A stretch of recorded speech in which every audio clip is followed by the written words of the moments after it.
ਆਪਾਦ ਸੱਚ ਜੁਗਾਦ ਸੱਚ ਹੈ ਭੀ ਸੱਚ। ਨਾਨਕ ਹੋਸੀ ਭੀ ਸੱਚ।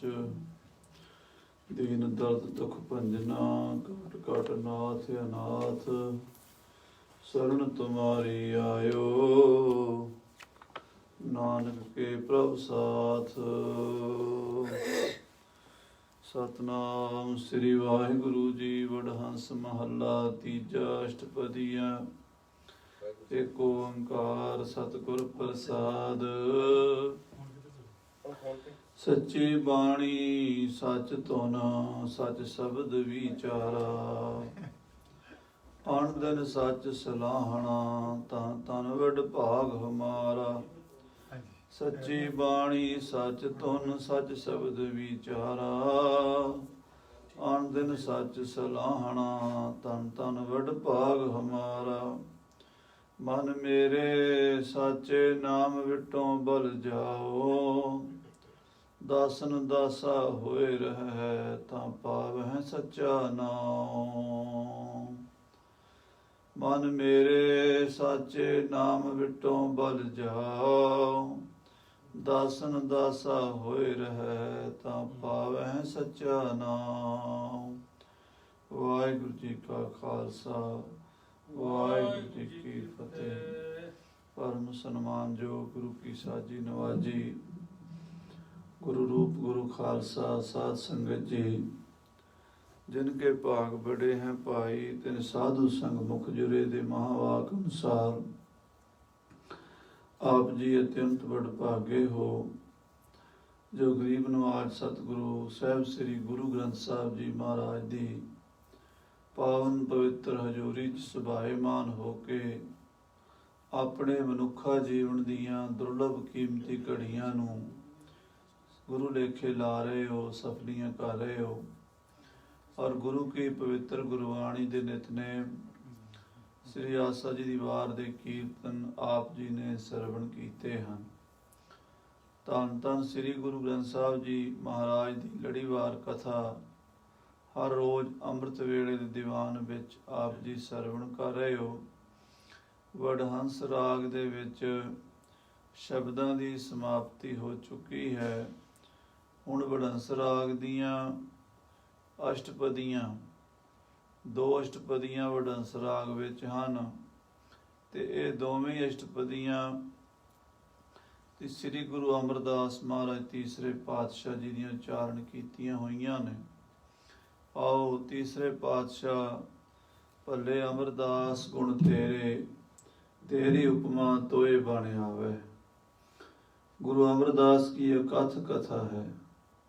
एक जिही कश कही ना जाई। एक रसना नाल एक जीव नाल गुरु अमरदास साहब दे गुण नहीं गाए जा सकते। सतगुरु जी ने 22 साल गुरता गद्दी ते विराजमान होके संगतां दा बेड़ा पार कीता भवसागर तो। 12 साल पहला महाराज ने सेवा कीती है अपने गुरुदेव दी। श्री गुरु अंगद देव साहब जी की सेवा भी ऐसी करड़ी। अद्धी रात नूं ब्यासा दरिया तो जल लैण जाना, गागर जल दी भर के लिया के अमृत वेले तो पहला पहला हाजिर हो जाना ते लगभग 2-2:30 बजे गुरु साहब जी नूं इशनान कराना। फिर आप लंगर दे भांडे मांजने, लंगर दी झाड़ू फेरना, लंगर दी सफाई करके दालां देगे धर देने, आटा गुन्नना, लकड़ां पाड़दियां, चुल्हे चौकने, प्रशादा तैयार करके दिन चढ़े तक संगतां नूं वरताना भी शुरू कर देना। सारा दिन लंगर दी सेवा करनी। गुर पीरां की चाकरी महा करड़ी सुख सार। सतगुरां दी सेवा सौखी तो है नहीं, महा करड़ी ओ महाराज साहब श्री गुरु अमरदास जी ने कीती है। और फिर 22 साल आप जी गुरता गद्दी ते विराजमान रहे ने। 22 साल विच सारी दुनिया दे अंदर सिੱਖੀ दा प्रचार करन लई ਹਿੰਦੁਸਤਾਨ ਦੇ 22 ਸੂਬੇ ਸਨ, 22 ਮੰਜੀਆਂ ਸਥਾਪਿਤ ਕਰਕੇ ਦੇਸਾਂ ਪ੍ਰਦੇਸਾਂ 'ਚ ਪ੍ਰਚਾਰ ਕਰਨ ਲਈ ਭੇਜਿਆ ਹੈ। ਸੇਵਾ ਸਿਮਰਨ ਜਪ ਤਪ ਭਗਤੀ ਦੇ ਲੜ ਲਾਇਆ ਹੈ। ਸਿੱਖਾਂ ਸੇਵਕਾਂ ਦਾ ਲੋਕ ਤੇ ਪਰਲੋਕ ਸਵਾਰ ਦਿੱਤਾ ਹੈ। ਐਸੇ ਦੀਨ ਦਿਆਲ ਸ੍ਰੀ ਗੁਰੂ ਅਮਰਦਾਸ ਮਹਾਰਾਜ ਦੀ ਪਵਿੱਤਰ ਗੁਰਬਾਣੀ ਦੀ ਕਥਾ ਆਓ ਪ੍ਰੇਮ ਨਾਲ ਸਰਵਣ ਕਰੀਏ। ਸਤਿਗੁਰਾਂ ਦੇ ਚਰਨਾਂ ਵਿੱਚ ਸੁਰਤੀ ਜੋੜ ਕੇ ਆਖੀਏ ਸਤਨਾਮ ਸ੍ਰੀ ਵਾਹਿਗੁਰੂ ਸਾਹਿਬ ਜੀ, ਸਤਨਾਮ ਸ੍ਰੀ ਵਾਹਿਗੁਰੂ ਸਾਹਿਬ। ਵਡਹੰਸ ਮਹੱਲਾ ਤੀਜਾ, ਅਸ਼ਟਪਦੀਆਂ। ਇੱਕ ਓੰਕਾਰ ਸਤਿਗੁਰ ਪ੍ਰਸਾਦ। ਵਡਹੰਸ ਰਾਗ ਵਿੱਚ ਅਸ਼ਟਪਦੀਆਂ ਤੀਸਰੇ ਪਾਤਸ਼ਾਹ ਨੇ ਉਚਾਰਨ ਕੀਤੀਆਂ ਹਨ। ਵਾਹਿਗੁਰੂ ਇੱਕ ਹੈ ਔਰ ਸਤ ਚੇਤਨ ਆਨੰਦ ਸਰੂਪ ਹੈ। ਸਾਰੀ ਸ੍ਰਿਸ਼ਟੀ ਨੂੰ ਪੈਦਾ ਕਰਦਾ ਹੈ, ਪਾਲਦਾ ਹੈ, ਅੰਤ ਆਪਣੇ ਵਿੱਚ ਲੀਨ ਕਰ ਲੈਂਦਾ ਹੈ।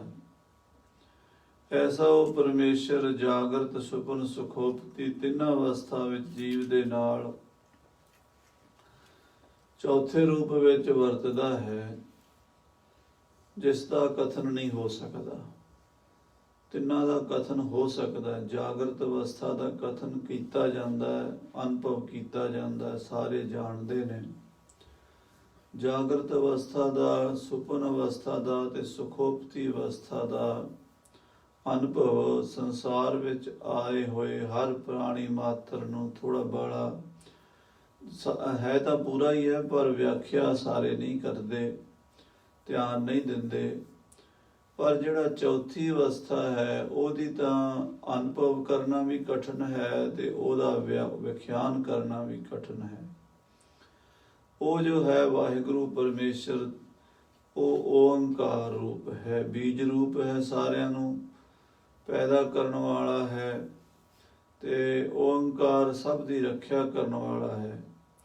ਐਸੇ ਵਾਹਿਗੁਰੂ ਦੇ ਸਰੂਪ ਦੇ ਇਹ ਲੱਛਣ ਓੰਕਾਰ ਦੇ ਵਿੱਚ ਮਹਾਰਾਜ ਨੇ ਵਿਖਿਆਨ ਕੀਤੇ ਹਨ। ਸਤ ਚੇਤਨ ਆਨੰਦ, ਸਤ ਗੁਰ ਪ੍ਰਸਾਦ। ਸਤ ਕਹਿੰਦੇ ਜੋ ਤ੍ਰਈ ਕਾਲ ਆਬਾਦ ਹੋਵੇ, ਪਾਸਟ ਵਿੱਚ, ਫਿਊਚਰ ਵਿੱਚ, ਪ੍ਰੈਜ਼ੈਂਟ ਵਿੱਚ, ਕਦੀ ਵੀ ਜਿਸ ਨੂੰ ਕੋਈ ਕੱਟ ਨਹੀਂ ਸਕਦਾ, ਨਾਸ ਨਹੀਂ ਕਰ ਸਕਦਾ, ਜਿਸ ਦਾ ਖੰਡਨ ਨਹੀਂ ਕਰ ਸਕਦਾ। ਔਰ ਗੁਰ ਕਹਿੰਦੇ ਜੋ ਚੇਤਨ ਹੋਵੇ, ਆਪਣੇ ਆਪ ਨੂੰ ਵੀ ਜਾਣਦਾ ਹੋਵੇ, ਦੂਸਰੇ ਨੂੰ ਵੀ ਜਾਣਦਾ ਹੋਵੇ। ਉਸ ਚੇਤਨ ਤੋਂ ਬਿਨਾਂ ਬਾਕੀ ਸਭ ਜੜ ਪਦਾਰਥ ਹਨ। ਉਹੀ ਸਭ ਨੂੰ ਜਾਣਨ ਵਾਲਾ ਪ੍ਰਸਾਦ ਸਦਾ ਹੀ ਆਨੰਦ ਸਰੂਪ ਹੈ। ਕਦੀ ਵੀ ਉਹਦੇ ਵਿੱਚ ਦੁੱਖ ਦਾ ਲੇਸ਼ ਮਾਤਰ ਵੀ ਨਹੀਂ ਹੈ। ਉਹਦੀ ਮਾਇਆ ਜਿਹੜੀ ਹੈ, ਉਹ ਸੰਸਾਰ ਤ੍ਰੈਗੁਣੀ ਮਾਇਆ ਜੋ ਹੈ, ਉਹਦੇ ਵਿੱਚ ਸਭ ਕੁਝ ਹੈ, ਪਰ ਉਹ ਆਪ ਉਸ ਮਾਇਆ ਤੋਂ ਨਿਰਲੇਪ ਹੈ। ਐਸੇ ਸਰੂਪ ਦਾ ਲੱਛਣ ਕਰਕੇ ਹੁਣ ਮਹਾਰਾਜ ਜੀ ਸਾਹਿਬ ਸ੍ਰੀ ਗੁਰੂ ਅਮਰਦਾਸ ਜੀ ਬਾਣੀ ਦੀ ਆਰੰਭਤਾ ਕਰ ਰਹੇ ਹਨ। ਸੱਚੀ ਬਾਣੀ ਸੱਚ ਧੁਨ, ਸੱਚ ਸ਼ਬਦ ਵਿਚਾਰਾ। ਮਹਾਰਾਜ ਕਹਿੰਦੇ ਪਰਮੇਸ਼ਰ ਦੇ ਨਾਲ ਜੋੜਨ ਵਾਲੀ ਬਾਣੀ ਸੱਚੀ ਹੈ, ਕਿਉਂਕਿ ਹੈ ਤਾਂ ਉਹ ਅਵਾਚਿਆ ਹੈ, ਉਹਦਾ ਵਿਖਿਆਨ ਨਹੀਂ ਹੋ ਸਕਦਾ, ਉਹਦੇ ਬਾਰੇ ਕਿਹਾ ਨਹੀਂ ਜਾ ਸਕਦਾ, ਉਹਦੇ ਬਾਰੇ ਬੋਲਿਆ ਨਹੀਂ ਜਾ ਸਕਦਾ। ਪਰ ਫਿਰ ਵੀ ਉਹ ਵਾਹਿਗੁਰੂ ਆਪ ਮਹਾਂਪੁਰਸ਼ਾਂ ਦੇ ਰੂਪ ਵਿੱਚ ਦੁਨੀਆ ਨੂੰ ਆਪਣਾ ਗਿਆਨ ਦੇਣ ਲਈ ਆਉਂਦਾ ਹੈ। ਔਰ ਮਹਾਂਪੁਰਸ਼ਾਂ ਦੀ ਬਾਣੀ, ਉਹਨਾਂ ਦੇ ਰਸਨਾ ਤੋਂ ਨਿਕਲੇ ਹੋਏ ਬੋਲ ਉਸ ਪਰਮੇਸ਼ਰ ਦਾ ਅਨੁਭਵ ਕਰਾਉਂਦੇ ਹਨ। ਜੇ ਕਹੀਏ ਵੀ ਬਾਣੀ ਤੋਂ ਬਿਨਾਂ ਗਿਆਨ ਹੋ ਜਾਵੇਗਾ, ਕਿਸੇ ਨੂੰ ਵੀ ਸੰਸਾਰ ਦੇ ਵਿੱਚ ਬਾਣੀ ਤੋਂ ਬਿਨਾਂ ਪਰਮੇਸ਼ਰ ਦਾ ਅਨੁਭਵ ਨਹੀਂ ਹੁੰਦਾ। ਇਸੇ ਕਰਕੇ ਕਿਹਾ ਬਾਣੀ ਗੁਰੂ, ਗੁਰੂ ਹੈ ਬਾਣੀ। ਵਿੱਚ ਬਾਣੀ ਅੰਮ੍ਰਿਤ ਸਾਰੇ, ਗੁਰਬਾਣੀ ਕਹੈ ਸੇਵਕ ਜਨ ਮਾਨੈ, ਪ੍ਰਤੱਖ ਗੁਰੂ ਨਿਸਤਾਰੇ। ਵੈਸੇ ਤਾਂ ਜਿੰਨਾ ਵੀ ਜੋ ਬੋਲਦੀ ਸ੍ਰਿਸ਼ਟੀ ਦੇ ਵਿੱਚ ਜੀਵ ਜੰਤੂ, ਮਨੁੱਖ, ਪ੍ਰਾਣੀ ਮਾਤਰ ਜੋ ਬੋਲਦੇ, ਇਸ ਨੂੰ ਬਾਣੀ ਕਹਿੰਦੇ। ਜੋ ਬਚਨ, ਜੋ ਬੈਣ, ਜੋ ਵਾਕ ਸਾਡੇ ਗਲੇ ਥਾਣੀ ਸਾਡੀ ਜ਼ੁਬਾਨ ਤੋਂ ਬਾਹਰ ਨਿਕਲਦੇ ਹਨ। ਇਹਦੇ 4 ਭਾਗ ਕੀਤੇ ਹੈ: ਪਰਾ, ਬਸੰਤੀ, ਮਧਮਾ ਤੇ ਬੈਖਰੀ। ਬੈਖਰੀ ਬਾਣੀ ਦਾ ਹੀ ਸਾਨੂੰ ਲਗਭਗ ਗਿਆਨ ਹੈ। ਮਧਮਾ ਦਾ ਤੇ ਬਸੰਤੀ ਦਾ ਤੇ ਪਰਾ ਦਾ ਕੋਈ ਅਨੁਭਵ ਨਹੀਂ ਹੁੰਦਾ, ਛੇਤੀ ਕੀਤਿਆਂ ਨਹੀਂ ਹੁੰਦਾ। ਹਾਂ, ਕੋਈ ਸਤਸੰਗੀ ਹੋਵੇ ਤਾਂ ਉਹਨੂੰ ਪਤਾ ਲੱਗ ਸਕਦਾ ਹੈ। ਪਰ ਜਿਹੜੀ ਵੈਖਰੀ ਬਾਣੀ ਹੈ, ਇਹ ਸਾਰੇ ਬੋਲਦੇ ਹਨ। ਵਿਹਾਰ ਦੇ ਵਿੱਚ ਵੀ ਇੱਕ ਦੂਜੇ ਨਾਲ ਲੈਣ ਦੇਣ ਲਈ ਗੱਲਾਂ ਬਾਤਾਂ ਵੈਖਰੀ ਬਾਣੀ ਦੁਆਰਾ ਹੁੰਦੀਆਂ ਹਨ। ਵੱਖਰੀ ਬਾਣੀ ਕਈ ਪ੍ਰਕਾਰ ਦੀ ਹੈ, ਬੋਲੀਆਂ ਵੀ ਕਈ ਕਿਸਮ ਦੀਆਂ ਨੇ, ਤੇ ਬੋਲੀਆਂ ਦੇ ਵਿੱਚ ਗੱਲਬਾਤ ਦੇ ਢੰਗ ਤਰੀਕੇ ਵੀ ਲੱਖਾਂ ਕਿਸਮ ਦੇ ਹਨ। ਬਿਜ਼ਨਸ ਦੀ ਗੱਲਬਾਤ ਕਰਨੀ ਹੈ, ਹੋਰ ਤਰੀਕੇ ਨਾਲ ਕਰਾਂਗੇ, ਔਰ ਖੇਤੀਬਾੜੀ ਦੀ ਗੱਲ ਕਰਨੀ ਹੈ, ਹੋਰ ਤਰੀਕੇ ਨਾਲ ਸ਼ਬਦ ਬੋਲਾਂਗੇ। ਨੌਕਰੀ ਕਰਨੀ ਹੈ, ਹੋਰ ਤਰ੍ਹਾਂ। ਪਤੀ ਪਤਨੀ ਗੱਲਬਾਤ ਕਰਦੇ ਆ, ਹੋਰ ਤਰ੍ਹਾਂ। ਪਿਓ ਪੁੱਤਰ ਗੱਲਬਾਤ ਕਰਦੇ ਆ, ਹੋਰ ਤਰ੍ਹਾਂ। ਭੈਣ ਭਰਾ ਗੱਲਬਾਤ ਕਰਦੇ ਆ, ਹੋਰ ਤਰ੍ਹਾਂ। ਇਹ ਬਹੁਤ ਸਾਰੇ ਇਹਦੇ ਵਿੱਚ ਭਾਵ ਛੁਪੇ ਹੋਏ ਨੇ। ਪਰ ਸੱਚੀ ਬਾਣੀ ਨਹੀਂ ਉਹਨੂੰ ਕਹਿੰਦੇ। ਸੱਚੀ ਬਾਣੀ ਉਹ ਹੁੰਦੀ ਹੈ ਜਿਹੜੀ ਆਤਮਾ ਦੇ ਸੱਚ ਸਰੂਪ ਦਾ ਗਿਆਨ ਕਰਾਉਂਦੀ ਹੋਵੇ, ਉਸ ਨੂੰ ਕਹਿੰਦੇ ਆ ਸੱਚੀ ਬਾਣੀ, ਤੁਰਕੀ ਬਾਣੀ, ਅਕਾਲੀ ਬਾਣੀ, ਇਲਾਹੀ ਬਾਣੀ। ਵੈਸੇ ਤਾਂ ਬਾਣੀ ਸਾਰੀ ਦੁਨੀਆ ਬੋਲਦੀ ਹੈ, ਗੱਲਬਾਤ ਨੂੰ ਬਾਣੀ ਕਹਿੰਦੇ, ਪਰ ਸੱਚੀ ਬਾਣੀ ਉਹ ਹੈ ਜਿਹੜੀ ਤੁਹਾਨੂੰ ਪ੍ਰਮਾਤਮਾ ਦਾ ਗਿਆਨ ਕਰਾਵੇ। ਇਸ ਕਰਕੇ ਸਾਹਿਬ ਜੀ ਕਹਿੰਦੇ ਸੱਚੀ ਬਾਣੀ ਸੱਚ ਧੁਨ। ਉਹਦੀ ਜਿਹੜੀ ਧੁਨੀ ਹੈ, ਸਾਊਂਡ ਹੈ, ਆਵਾਜ਼ ਹੈ, ਉਹ ਵੀ ਸੱਚ ਸਰੂਪ ਹੀ ਹੈ। ਸੱਚ ਸ਼ਬਦ ਵਿਚਾਰਾ, ਸੱਚ ਸ਼ਬਦ ਦਾ ਵਿਚਾਰ ਹੁੰਦਾ ਹੈ। ਸ਼ਬਦ ਨਾਮ ਬ੍ਰਹਮ ਦਾ ਹੈ, ਕਿਉਂਕਿ ਬ੍ਰਹਮ ਜੋ ਹੈ ਉਹ ਵਿਆਪਕ ਹੈ, ਸ਼ਬਦ ਵੀ ਵਿਆਪਕ ਹੈ। ਸਰਵ ਵਿਆਪਕ ਕਾਲ ਪੁਰਖ ਵਾਹਿਗੁਰੂ ਦੀ ਵਿਚਾਰ ਜਿਸ ਸ਼ਬਦ ਦੁਆਰਾ ਕੀਤੀ ਜਾਵੇ, ਜਿਸ ਬਾਣੀ ਦੁਆਰਾ ਕੀਤੀ ਜਾਵੇ, ਉਹ ਬਾਣੀ ਸੱਚੀ ਹੈ। ਉਹ ਸਾਊਂਡ, ਉਹ ਧੁਨੀ, ਉਹ ਆਵਾਜ਼ ਸੱਚੀ ਹੈ, ਤੇ ਉਹ ਬ੍ਰਹਮ ਸੱਚਾ ਹੈ ਜਿਸ ਦੀ ਵਿਚਾਰ ਸੱਚੀ ਬਾਣੀ 'ਚ ਕੀਤੀ ਗਈ ਹੈ। ਅਣ ਦਿਨ ਸੱਚ ਸਲਾਹਣਾ, ਧੰਨ ਧੰਨ ਵਡ ਭਾਗ ਹਮਾਰਾ। ਸਤਿਗੁਰੂ ਗੁਰੂ ਅਮਰਦਾਸ ਸਾਹਿਬ ਜੀ ਕਹਿੰਦੇ ਦਿਨ ਰਾਤ, ਅਨ ਦਿਨ ਰਾਤ ਉਸ ਸੱਚ ਦੀ ਸਲਾਹਨਾ। ਵਾਹਿਗੁਰੂ ਵਾਹਿਗੁਰੂ ਵਾਹਿਗੁਰੂ, ਤੂੰ ਹੀ ਹੈ, ਤੂੰ ਹੀ ਹੈ, ਵੱਡਾ ਹੈ। ਇਹ ਅਭਿਆਸ ਕਰਨਾ ਪੈਂਦਾ ਹੈ।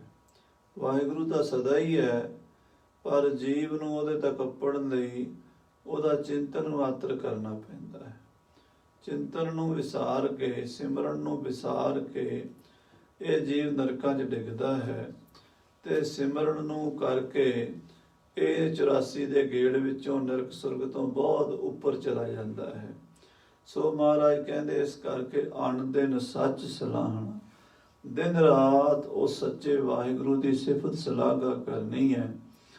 ਧੰਨ ਧੰਨ ਵਡ ਭਾਗ ਹਮਾਰਾ, ਸਾਡੇ ਭਾਗ ਧੰਨ ਹਨ, ਧੰਨ ਹਨ, ਵੱਡੇ ਭਾਗਾਂ ਵਾਲੇ ਹਾਂ ਅਸੀਂ, ਜਿਹੜੇ ਉਸ ਵਾਹਿਗੁਰੂ ਪਰਮੇਸ਼ਰ ਦੀ ਬਾਣੀ, ਉਸ ਵਾਹਿਗੁਰੂ ਦੀ ਸਿਫਤ ਸਲਾਘਾ ਵਿੱਚ ਲੱਗੇ ਹੋਏ ਹਨ।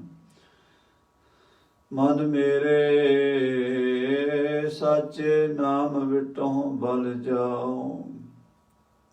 ਵਾਹਿਗੁਰੂ, ਇਹ ਮੇਰੇ ਮਨਾ ਸੱਚੇ ਨਾਮ ਤੋਂ ਬਲਿਹਾਰ ਜਾਈਏ, ਕੁਰਬਾਨ ਜਾਈਏ, ਕਿਉਂਕਿ ਨਾਮ ਇੱਕ ਐਸੀ ਸ਼ਕਤੀ ਹੈ ਜਿਸ ਦਾ ਇਹ ਸੰਸਾਰ 'ਚ ਕੋਈ ਤੋੜ ਨਹੀਂ। ਵੱਖਰੀ ਗੱਲ ਹੈ ਕਿ ਸਾਨੂੰ ਉਹਦੀ ਸਮਝ ਨਹੀਂ ਆਉਂਦੀ। ਸੰਸਾਰੀ ਜੀਵਾਂ ਨੂੰ ਨਾਮ ਦੀ ਕਦਰ ਨਹੀਂ ਪੈਂਦੀ। ਅਸੀਂ ਕਥਾ ਕਰਨ ਵਾਲੇ, ਕੀਰਤਨ ਕਰਨ ਵਾਲੇ ਵੀ, ਸਾਧ ਸੰਗਤ ਜੀ ਇੱਥੇ ਕਥਾ ਕੀਰਤਨ ਕਰਕੇ ਜਦੋਂ ਬਾਹਰ ਚਲੇ ਜਾਂਦੇ ਆ ਤਾਂ ਮਹਾਰਾਜ ਦੀ ਪਰਮੇਸ਼ਰ ਦੀ ਮਾਇਆ ਐਸੀ ਵਿਚਿੱਤਰ ਹੈ, ਉਹ ਭਰਮਾ ਲੈਂਦੀ ਹੈ ਕਿ ਸਾਨੂੰ ਵੀ ਨਾਮ ਸਿਮਰਨ ਦੀ ਇਹ ਅਣਮੁੱਲੀ ਜਿਹੜੀ ਬੇਸ਼ਕੀਮਤੀ ਵਡਿਆਈ ਇਹ ਭੁੱਲ ਜਾਂਦੀ ਹੈ। ਪਰ ਜੇ ਕਿਤੇ ਥੋੜ੍ਹਾ ਜਿਹਾ ਡੂੰਘਾ ਚਿੰਤਨ ਕਰੀਏ, ਗੁਰੂ ਕਰਾ ਲਵੇ, ਤਾਂ ਫਿਰ ਸਮਝ ਆਉਂਦੀ ਹੈ ਵੀ ਇਸ ਚਿਰ ਵਿੱਚੋਂ, ਇਸ ਸੰਸਾਰ ਵਿੱਚੋਂ, ਇਸ ਦੁੱਖਾਂ ਦੀ ਕੈਦ ਵਿੱਚੋਂ ਕੱਢਣ ਵਾਲਾ ਤਾਂ ਇੱਕੋ ਨਾਮ ਹੀ ਹੈ। ਇਸ ਕਰਕੇ ਇਸ ਨਾਮ ਤੋਂ ਬਲਿਹਾਰ ਜਾਈਏ, ਕੁਰਬਾਨ ਜਾਈਏ, ਵਾਰੇ ਵਾਰੇ ਜਾਈਏ। ਹੋਰ ਕੋਈ ਵੀ ਸਾਧਨ ਇਸ ਨਾਮ ਦੇ ਬਰਾਬਰ ਨਹੀਂ ਹੈ ਕਲਯੁਗ ਵਿੱਚ। ਜਤ ਸੰਜਮ ਤੀਰਥ ਉਹਨਾਂ ਜੁਗਾਂ ਕਾ ਧਰਮ ਹੈ, ਕਲ ਮੈਂ ਕੀਰਤ ਹਰ ਨਾਮਾ। ਪਿਛਲੇ ਤਾਂ ਯੁਗਾਂ ਵਿੱਚ ਮੁਕਤੀ ਦੇ ਬਹੁਤ ਸਾਰੇ ਹੋਰ ਵੀ ਤਰੀਕੇ ਸਨ, ਪਰ ਕਲਯੁਗ ਵਿੱਚ ਤਾਂ ਗੁਰੂ ਸਾਹਿਬ ਜੀ ਨੇ ਕਲ ਕੇਵਲ ਨਾਮ ਆਧਾਰ, ਨਾਮ ਨੂੰ ਹੀ ਮੰਨਿਆ ਹੈ। ਨਾਮ ਸਰਵ ਸ਼ਕਤੀਮਾਨ ਹੈ। ਨਾਮ ਔਰ ਨਾਮੀ ਵਿੱਚ ਕੋਈ ਭੇਦ ਨਹੀਂ ਹੈ। ਸਤਿਗੁਰੂ ਜੀ ਨੇ ਸ੍ਰੀ ਜਪਜੀ ਸਾਹਿਬ ਵਿੱਚ ਹੀ ਦੱਸ ਦਿੱਤਾ ਹੈ, ਜੇਤਾ ਕੀਤਾ ਤੇਤਾ ਨਾਉ, ਵਿਣ ਨਾਵੇਂ ਨਾਹੀ ਕੋ ਥਾਉ। ਜਿੰਨਾ ਵੀ ਆ ਪਸਾਰਾ ਤੁਸੀਂ ਪਸਰਿਆ ਵੇਖ ਰਹੇ ਹੋ, ਇਹ ਸਭ ਨਾਮ ਦੁਆਰਾ ਹੀ ਪਸਾਰਿਆ ਗਿਆ ਹੈ। ਨਾਮ ਕੇ ਧਾਰੇ ਸਗਲੇ ਜੰਤ, ਨਾਮ ਕੇ ਧਾਰੇ ਖੰਡ ਬ੍ਰਹਮੰਡ, ਨਾਮ ਕੇ ਧਾਰੇ ਸਿਮਰਤ ਵੇਦ ਪੁਰਾਣ, ਨਾਮ ਕੇ ਧਾਰੇ ਸੁਨਨ ਗਿਆਨ ਧਿਆਨ। ਜਿੰਨਾ ਕੁਛ ਵੀ ਹੈ, ਜਿੰਨੇ ਵੇਦ ਪੁਰਾਣ ਲਿਖੇ ਗਏ ਨੇ, ਵੇਦ ਪੁਰਾਣ ਪਹਿਲਾਂ ਲਿਖੇ ਗਏ ਨੇ ਕਿ ਪਹਿਲਾ ਨਾਮ ਜਪਿਆ ਹੈ, ਤਾਂ ਉਹ ਜਵਾਬ ਮਿਲੇਗਾ ਪਹਿਲਾ ਨਾਮ ਜਪਿਆ ਹੈ। ਰਿਸ਼ੀਆਂ ਮੁਨੀਆਂ ਨੇ, ਸਾਧੂਆਂ ਮਹਾਂਪੁਰਸ਼ਾਂ ਨੇ ਜਦੋਂ ਕੁਦਰਤ ਦੀ ਖੋਜ ਕੀਤੀ, ਆਲੇ ਦੁਆਲੇ ਦੇਖਿਆ, ਫਿਰ ਉਹਨਾਂ ਨੇ ਖੋਜਦੇ ਰਸਤਾ ਲੱਭਾ ਵੀ ਆਪਣੇ ਅੰਦਰ ਜਾਓ, ਅੰਦਰ ਦੇਖੋ ਕੀ ਹੈ। ਜਦੋਂ ਆਪਣੀ ਆਤਮਾ ਨੂੰ ਦੇਖਿਆ ਤਾਂ ਸਮਝ ਆਈ ਵੀ ਇਹ ਸਭ ਉਸ ਪਰਮਾਤਮਾ ਦਾ ਪਸਾਰਾ ਹੈ। ਜਿੰਨਾ ਚਿਰ ਤੁਸੀਂ ਆਤਮਾ ਦਾ ਕੁੰਡਾ ਨਹੀਂ ਖੜਕਾਓਗੇ, ਆਪਣੇ ਆਪ ਨੂੰ ਨਹੀਂ ਦੇਖੋਗੇ, ਉਹਨਾਂ ਚਿਰ ਤੁਹਾਨੂੰ ਇਸ ਸੰਸਾਰ ਦੀ ਅਸਲੀਅਤ, ਇਸ ਸੰਸਾਰ ਦੀ ਖੂਬੀ, ਵਡਿਆਈ, ਸੋਭਾ, ਮਹਿਮਾ ਕੀ ਹੈ, ਇਹਦੀਆਂ ਕਮਜ਼ੋਰੀਆਂ ਕੀ ਹਨ, ਇਹ ਨਜ਼ਰ ਨਹੀਂ ਆਉਣਗੀਆਂ। ਸੋ ਆਤਮ ਚਿੰਤਨ ਕਰਕੇ ਜਦੋਂ ਮਹਾਂਪੁਰਸ਼ਾਂ ਨੇ ਉਸ ਗਿਆਨ ਨੂੰ ਵੈਖਰੀ ਬਾਣੀ ਦੁਆਰਾ ਪ੍ਰਗਟ ਕੀਤਾ, ਤਾਂ ਉਸ ਤੋਂ ਸ਼ਰੂਤੀ ਦਾ ਆਰੰਭ ਹੋਇਆ। ਸ਼ਰੂਤੀ ਕਹਿੰਦੇ ਨੇ ਵੇਦ ਨੂੰ। ਪਹਿਲਾਂ ਸੁਣਨ ਦੀ ਮਰਜ਼ਾਦਾ ਸੀ। ਰਿਸ਼ੀ ਮੁਨੀ ਬੋਲਦੇ ਸੀ ਤੇ ਵਿਦਿਆਰਥੀ ਸੁਣਦੇ ਸੀ। ਸੁਣਨ ਤੋਂ ਫਿਰ ਸ਼ਰੂਤੀ ਸ਼ਬਦ ਸ਼ੁਰੂ ਹੋਇਆ। ਬਾਅਦ ਵਿੱਚ ਵੇਦ ਸ਼ਬਦ, ਵੇਦ ਦਾ ਮਤਲਬ ਵਿਦ ਧਾਤੂ ਤੋਂ ਬਣਿਆ ਹੈ, ਜਾਣਕਾਰੀ। ਵਿਦ ਮੈਨੇ ਜਾਣਨਾ, ਜਾਣ ਕੇ ਉਸ ਨੂੰ ਵਿਖਿਆਨ ਕਰਨਾ, ਇਹ ਸ਼ਰੂਤੀ ਬਣ ਗਈ। ਸੋ ਮਹਾਂਪੁਰਸ਼ਾਂ ਨੇ ਵੇਦ ਸ਼ਾਸਤਰ ਜਿੰਨੇ ਵੀ ਹਨ ਉਹ ਰਚੇ ਹਨ।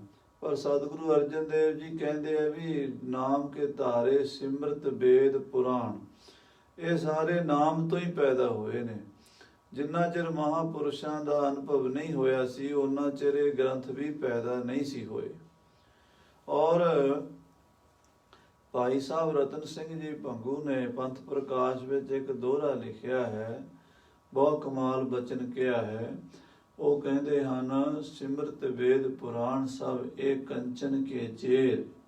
ਜਿੰਨੇ ਵੀ ਦੁਨੀਆ ਦੇ ਗ੍ਰੰਥ ਹਨ ਉਹ ਸਭ ਮਾਇਆ ਨਾਲ ਲਿਖੇ ਜਾਂਦੇ ਨੇ, ਮਾਇਆ ਨਾਲ ਛਪਾਏ ਜਾਂਦੇ ਨੇ, ਮਾਇਆ ਨਾਲ ਖਰੀਦੇ ਜਾਂਦੇ ਨੇ, ਮਾਇਆ ਨਾਲ ਵੇਚੇ ਜਾਂਦੇ ਨੇ। ਇਸ ਕਰਕੇ ਉਹਦੇ ਵਿੱਚ ਸਾਰਿਆਂ ਦੇ ਵਿੱਚ ਕਾਗਜ਼ ਵੀ ਲੈਣਾ ਹੈ, ਸਿਆਹੀ ਵੀ ਚਾਹੀਦੀ ਹੈ, ਕਲਮਾਂ ਵੀ ਚਾਹੀਦੀਆਂ ਨੇ, ਜਿਲਦ ਵੀ ਬਣਨੀ ਹੈ, ਬਹੁਤ ਕੁਛ।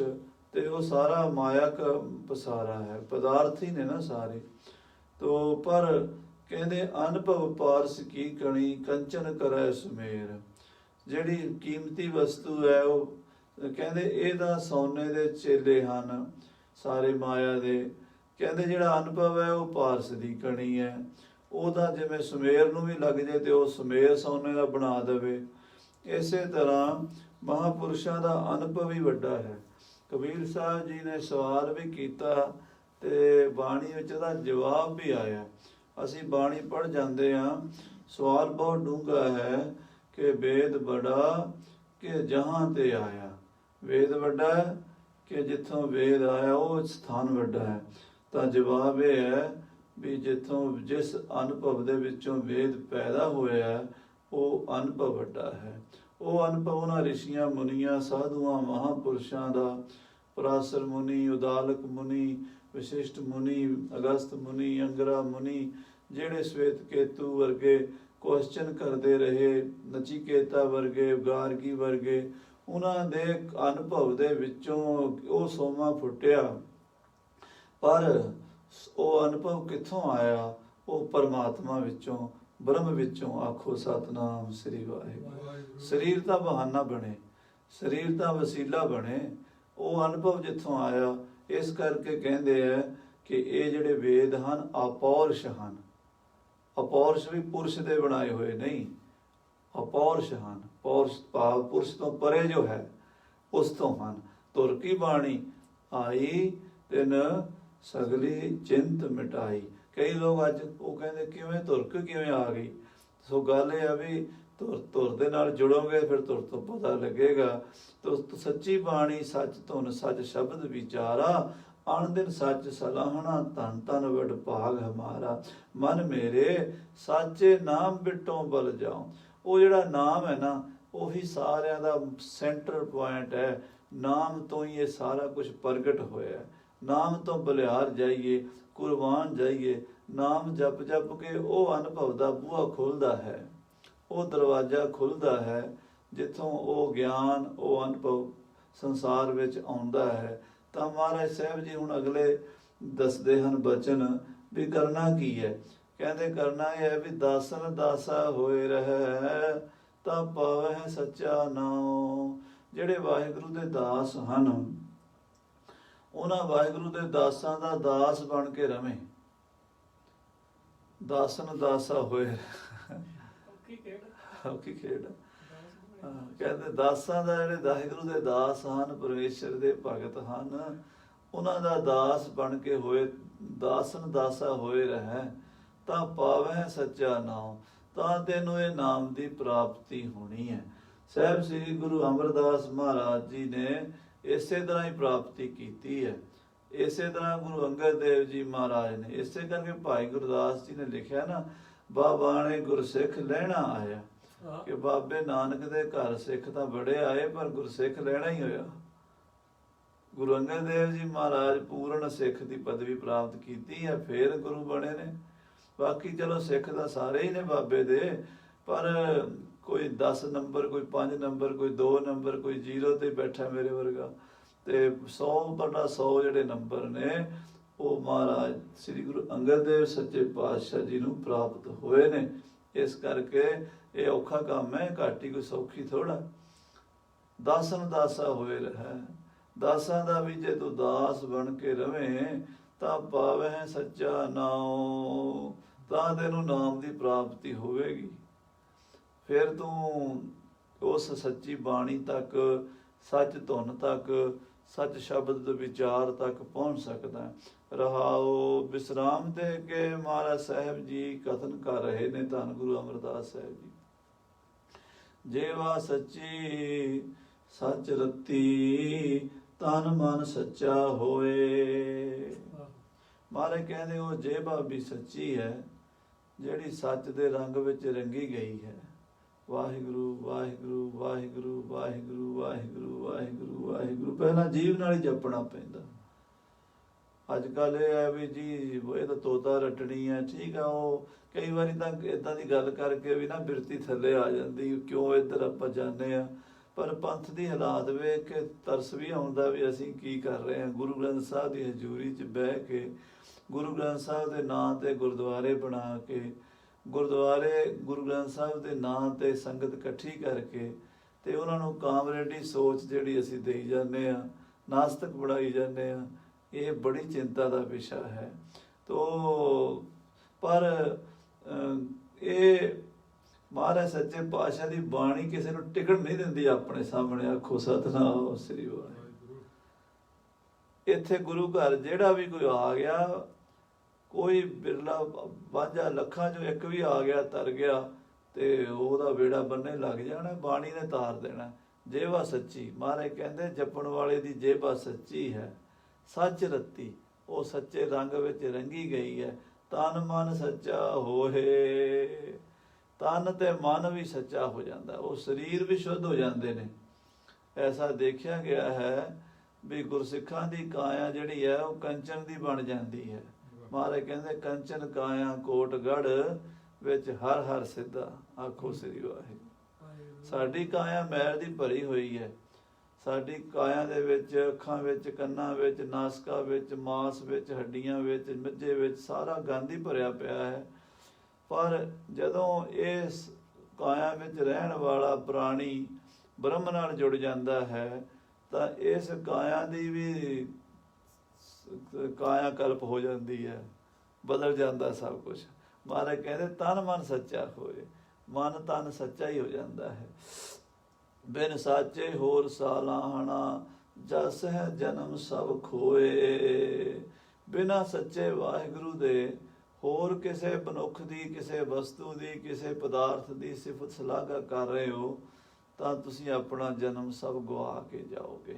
ਆਖੋ ਸ੍ਰੀ ਵਾਹਿਗੁਰੂ। ਇਹ ਸੰਸਾਰ ਵਿੱਚ ਸਲਾਹਣ ਯੋਗ, ਵੈਸੇ ਤਾਂ ਸਲਾਹਣ ਨੂੰ ਬੜਾ ਕੁਛ ਅਸੀਂ ਸਲਾਈ ਜਾਂਦੇ ਹਾਂ। ਕੋਈ ਮਕਾਨ ਕਿਸੇ ਨੇ ਵਧੀਆ ਬਣਾਇਆ ਹੋਵੇ, ਉਹ ਕਈ ਘਰਾਂ ਜਾਈਦਾ, ਉਹ ਕਹਿੰਦੇ ਆ ਸਾਡਾ ਘਰ ਵੇਖੋ ਜੀ, ਆਹ ਸਾਡੇ ਬੈਡਰੂਮ ਦੇਖੋ, ਵਾਸ਼ਰੂਮ ਦੇਖੋ, ਸਾਰੇ ਪਾਸੇ ਗੇੜਾ ਦਵਾਉਂਦੇ ਆ। ਫਿਰ ਅਸੀਂ ਵੀ ਕਹਿ ਦਿੰਦੇ ਹਾਂ ਜੀ ਬਹੁਤ ਵਧੀਆ ਜੀ, ਪਰ ਝੂਠ ਹੁੰਦਾ ਉਹ। ਕਿਉਂ? ਵਧੀਆ ਤਾਂ ਉਹ ਹੈ ਜੇ ਸਦਾ ਰਵੇ, ਵਧੀਆ ਤੇ ਤਾਂ ਹੀ ਹੈ ਜੇ ਸਦਾ ਰਵੇ। ਮਹਾਰਾਜ ਕਹਿੰਦੇ ਘਰ ਛੱਡਣੇ ਰਹਿ ਨਾ ਕੋਈ, ਘਰ ਛੱਡਣਾ ਪੈਣਾ। ਜਾਂ ਘਰ ਸਾਨੂੰ ਛੱਡ ਜਾਏਗਾ, ਹੋ ਸਕਦਾ ਕੋਈ ਅੱਗ ਲੱਗ ਜੇ, ਕੋਈ ਪ੍ਰੋਬਲਮ ਆ ਜੇ, ਘਰ ਚਲਾ ਜਾਵੇ ਜਾਂ ਵਿਕ ਜਾਵੇ ਜਾਂ ਅਸੀਂ ਚਲੇ ਜਾਈਏ, ਵਿਛੋੜਾ ਤਾਂ ਪੈਣਾ। ਜਿਹੜੀ ਚੀਜ਼ ਨੇ ਜਾਣਾ ਉਹਦਾ ਕਿਆ ਸਲਾਹਣਾ। ਆਖੋ ਸ੍ਰੀ ਵਾਹਿਗੁਰੂ। ਦੁਨੀਆ ਨਾ ਸਲਾਹੇ ਜੋ ਮਰ ਵੰਜਸੀ, ਲੋਕਾਂ ਨਾ ਸਲਾਹੇ ਜੋ ਮਰ ਖਾਕ ਥੀ। ਕੈਸੇ ਬਚਨ ਬਾਣੀ 'ਚ ਲਿਖੇ। ਕਹਿੰਦੇ ਜੇ ਤੁਸੀਂ ਵਾਹਿਗੁਰੂ ਆਤਮ ਸਰੂਪ ਨੂੰ, ਨਿਰੰਕਾਰ ਨੂੰ, ਜੋਤੀ ਸਰੂਪ ਨੂੰ ਛੱਡ ਕੇ ਕਿਸੇ ਦੀ ਵੀ ਸਿਫਤ ਸਲਾਘਾ ਕਰ ਰਹੇ ਹੋ ਵੀ ਫਲਾਣਾ ਬੜਾ ਸੋਹਣਾ ਹੈ, ਫਲਾਣਾ ਬੜਾ ਵਿਦਵਾਨ ਹੈ, ਫਲਾਣਾ ਬੜਾ ਪੜ੍ਹਿਆ ਹੋਇਆ, ਤਾਂ ਵੀ ਕਹਿੰਦੇ ਜਸ ਹੈ ਜਨਮ ਸਭ ਖੋਏ, ਜਨਮ ਗਵਾਚ ਜਾਣਾ। ਉਹ ਜਿਹੜੀ ਗੱਲ ਹੈ ਨਾ, ਉੱਥੇ ਨਿਸ਼ਾਨਾ ਆਪਣਾ ਇੱਕੋ ਜਗ੍ਹਾ ਤੇ। ਜਿਵੇਂ ਅਰਜਨ ਨੇ ਪੁੱਛਿਆ ਸੀ ਨਾ ਪ੍ਰੋਣਾਚਾਰਿਆ ਨੇ, ਤੈਨੂੰ ਕੀ ਦਿਸਦਾ? ਉਹ ਕਹਿੰਦਾ ਮੈਨੂੰ ਤਾਂ ਸਿਰਫ ਚਿੜੀ ਦੀ ਅੱਖ ਦਿਸਦੀ ਹੈ। ਫੇਰ ਤਾਂ ਗੱਲ ਬਣ ਜਾਏਗੀ। ਤੇ ਬਾਕੀ ਕੋਈ ਪੱਤੇ ਵੇਖੀ ਜਾਂਦਾ, ਕੋਈ ਟਾਹਣੀਆਂ, ਕੋਈ ਦਰਖਤ, ਕੋਈ ਚਿੜੀ ਦੇ ਖੰਭ ਵੇਖੀ ਜਾਂਦਾ, ਕੋਈ ਪੰਜੇ ਪੈਰ ਵੇਖੀ ਜਾਂਦਾ। ਅੱਖ ਕਿਸੇ ਕਿਸੇ ਨੂੰ ਦਿਸਦੀ ਹੈ, ਉਹ ਜਨਮ ਜਿੱਤ ਜਾਂਦੇ ਆ, ਨਿਸ਼ਾਨੇ ਤੇ ਤੀਰ ਮਾਰ ਲੈਂਦੇ ਆ। ਬਾਕੀ ਸਾਡੇ ਵਰਗੇ ਵਿਚਾਰੇ ਪੂਰਾ ਪਰਾਂ ਹੀ ਆਪਣਾ ਟਾਈਮ ਖਰਾਬ ਕਰਕੇ ਜਨਮ ਗਵਾ ਕੇ ਚਲੇ ਜਾਂਦੇ ਆ। ਸੋ ਇਤਨੇ ਬਚਨ ਪ੍ਰਵਾਨ ਕਰਨੇ। ਭੁੱਲਾਂ ਚੁੱਕਾਂ ਦੀ ਖਿਮਾ ਫਤਿਹ ਬੁਲਾਓ। ਵਾਹਿਗੁਰੂ ਜੀ ਕਾ ਖਾਲਸਾ, ਵਾਹਿਗੁਰੂ ਜੀ ਕੀ ਫਤਿਹ। ਰਾਮ ਕਲੀ ਮਹੱਲਾ ਤੀਜਾ। ਆਨੰਦ ਏਕ ਓੰਕਾਰ ਸਤਿਗੁਰ ਪ੍ਰਸਾਦ।